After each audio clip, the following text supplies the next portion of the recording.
We're going to turn now to a day so many people remember. April 14th, 2014, 276 female students were kidnapped by Boko Haram from a government secondary school in Chibok, Nigeria. The incident outraged so many all over the world, igniting prominent figures to demand that the girls be brought back to safety. As of today, 100 students are still missing, but survivors Joy Bashara and Lydia Pogu were among the few who were able to escape.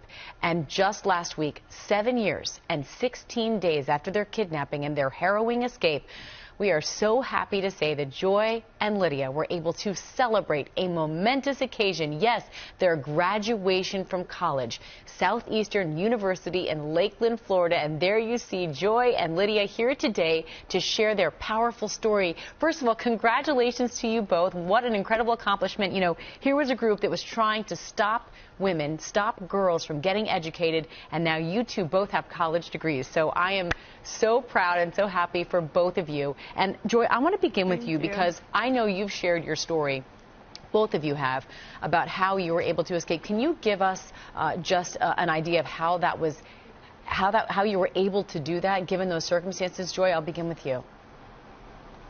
Sure.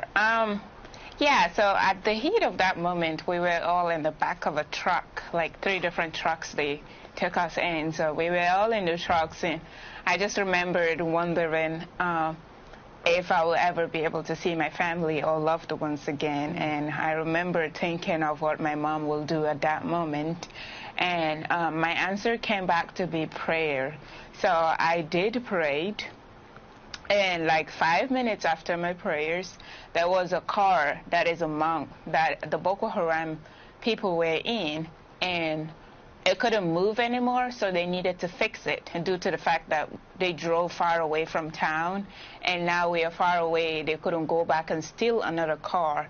So they had to go to back to fix it and help fix it. So at the moment when they all went back to go fix it, the whole trucks was, we were surrounded at the beginning, but now we're free and there is nothing around us to see us jump out. And I was in the last truck. So I just remembered a voice in my head saying, jump out. And I looked down and I thought that was a crazy idea, because to get into the truck, we had to use a small-sized car to get in and help each other climb the trucks because it was so big. And plus, the truck was speeding due to they just stole a bunch of girls. So I was like, if I try to jump out, I'm going to die. And I kept on hearing this voice repeatedly saying, jump out. So I listened. But at that moment, I made up my mind that if I jump out, I'm going to die, and that I'm not going to leave because of how terrible this looks. So I was making a decision to a point where, do I want to go with these people or do I want to die? And I chose to die, actually. That's how I made the decision to jump out of that truck. And yeah, so that's how I jump out. What a decision. It was, you know, what you thought was between 2 different ways of dying, but in fact you were able to jump out and run to your freedom. Lydia, I'm curious, once you were able to get free and to run, and you were back in the arms of your parents eventually, how did you make that transition back from being in the most frightening moment of your life to trying to get back to some sort of normalcy? After I jumped out, I personally decided that I'm not going to go back to school anymore, because they advise us that wherever we go, they're going to find us. So I was under the impression that, okay, like, school is no longer in my picture, because if I go to school, they're going to find me.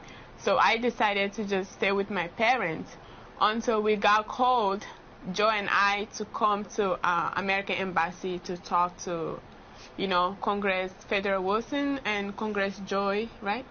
Yeah, to talk to her. That was how I was able to change my mind to come here, because they did tell us that, oh, America is a safe country. Nobody's going to come and kidnap us and all of that. That was how I was able to, you know, reconsider my decision. But on top of that, before that decision, my parents and I, actually all of the people in Chibok, will have to leave the town by 6 p.m. to go out to the bush to go sleep, because people were under the impression that the Boko Haram will come back again. Wow. So it was really hard. Even still now, the Boko Haram still attacking some villages and people sleep out, still having the fear of that. So I didn't feel safe there. Even when we went home in 2014, I didn't feel safe. So wow. That was how.